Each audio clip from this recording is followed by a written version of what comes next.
اللہ تعالیٰ جل شانہ نے ہمارے علماء کو یہ توفیق نصیب فرمائی کہ وہ پوری قوت کے ساتھ ان کے مقابلے کے اندر نکلے.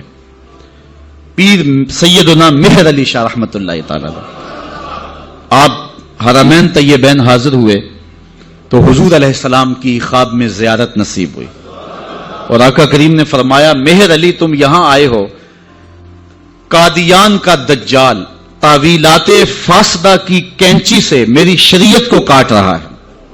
تو حضرت پیر مہر علی شاہ رحمۃ اللہ تعالی علیہ پھر وہاں سے واپس آئے اور اس دجال کے خلاف 2 کتابیں لکھی جن کا آج تک جواب نہیں ہو سکا. 2 کتابیں لکھی، اس سے جواب تو نہ ہو سکا، لیکن پیر مہر علی شاہ کو اس نے چیلنج کر دیا کہ آپ میرے ساتھ مناظرہ کریں، اور خود جگہ مقرر کر دی لاہور کی بادشاہی مسجد، اور خود ہی شرائط مناظرہ طے کر لیں اور کہا کہ آپ کے ہاتھ میں بھی کاغذ قلم ہوگا، میرے ہاتھ میں بھی کاغذ قلم ہوگا، ہم تفسیر لکھیں گے، علماء کی جوری بیٹھے گی، جس کی تفسیر اچھی ہوئی وہ سچا ہوگا. یہ تو کوئی بات نہیں تھی، لیکن پیر صاحب نے کہا ٹھیک ہے آ جاؤ. پیر صاحب پھر گولڑا سے چلے اور لاہور پہنچے. یہاں ایک اور بات میں بتاتا جاؤں، جب پیر صاحب وہاں سے آئے تو اکیلے نہیں آئے، علاقہ بھر کے علماء کو ساتھ لیا. پیران عظام کو کہا آؤ چلے لاہور، ایک دجال کا مقابلہ کرنے جانا ہے. ایک پیر صاحب کو پیغام بھیجا تو انہوں نے کہا پیر صاحب ہم پیر لوگ ہیں، چھوڑو آپ کس کام میں پڑ گئے ہیں، ہمارا کام کیا جو ہے وہ ان امور سے. تو پیر صاحب نے جو جواب بھیجا وہ تاریخ کے ریکارڈ پہ ہے. فرمانے لگے پیر صاحب یہ پیری نہ ہوئی، یہ بغیرتی ہوئی. ختم نبوت پہ ڈاکہ پڑ رہا ہو اور ہم پیری کی بکل مار کے بیٹھے رہیں. پیر صاحب وہاں سے چلے اور لاہور پہنچے.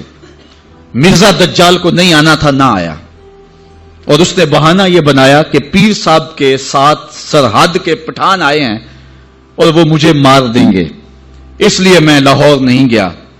پیر صاحب پھر گئے اور آپ جشن فتح کا منایا.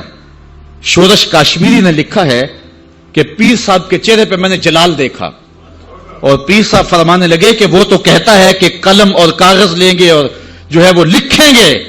کہا کہ اگر وہ آ جاتا تو میں کاغذ پہ قلم رکھ دیتا، قلم خود ہی لکھتا. اللہ اکبر یا رسول اللہ.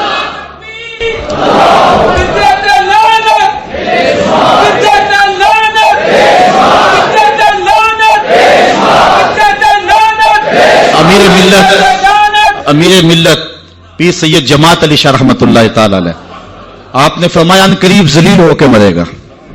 پھر جہاں مرا آپ کو پتا ہے، گندگی میں لتھڑا ہوا تھا، تڑپتا ہوا مرا. اعلی حضرت شیر ربانی میاں شیر محمد شرک پوری فرماتے ہیں میں نے دیکھا ہے، چونکہ صاحب کش بزرگ تھے، کہ قبر میں بھی بھولے کتے کی طرح بھونک رہا ہے اور اس کے منہ سے جھاگ نکل رہی ہے. ذلیل و رسوا ہے قبر میں بھی، جب تک رہا ذلیل و رسوا رہا. اللہ تعالیٰ جل شانہ نے علماء کو طاقت دی، انہوں نے ناطقہ بند کر کے رکھ دیا. پھر جب پاکستان بنا تو سب سے زیادہ جن لوگوں نے مخالفت کی پاکستان کی وہ مرزائی تھے. پاکستان کے حق میں انہوں نے ووٹ نہیں دیا. آج بھی جو ربوے میں دفن ہوتے ہیں وہ امانتاً دفن ہوتے ہیں. ان کا عقیدہ ہے کہ پاکستان ٹوٹ جائے گا اور ہمیں اٹھا کر کے جو ہے وہ قادیان میں دفن کیا جائے گا. یہ وصیت کر کے وہاں دفن ہوتے ہیں. پہلا وزیر خارجہ بدقسمتی سے مرزائی بن گیا. پھر اس نے ایک بیان دیا تو 53 کی تحریک چلی. لاہور کی سڑکوں پر 10,000 جان نثاروں نے اپنی جانیں قربان کی ختم نبوت کے لیے. وہ لمحے ہم نہیں بھول سکتے ہیں. تاریخ سے آج بھی حرارت نکل رہی ہے کہ ایک خاتون اپنے بیٹے کو بیانے کے لیے لے جا رہی تھی. ارمانوں سے اس بیوہ نے اپنا بیٹا پالا تھا.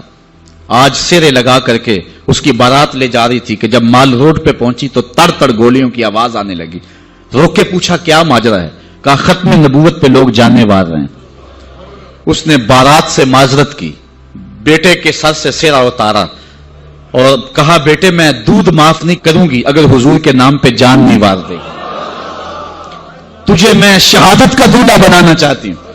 اچھا جب وہ زخموں سے چور ہو کے گرا، دور ماں کھڑی منظر دیکھ رہی تھی. اس نے ماں کو پکار کے کہا امی بھاگ کے آ، دیکھ کہ میری پشت پہ کوئی گولی تو نہیں لگی.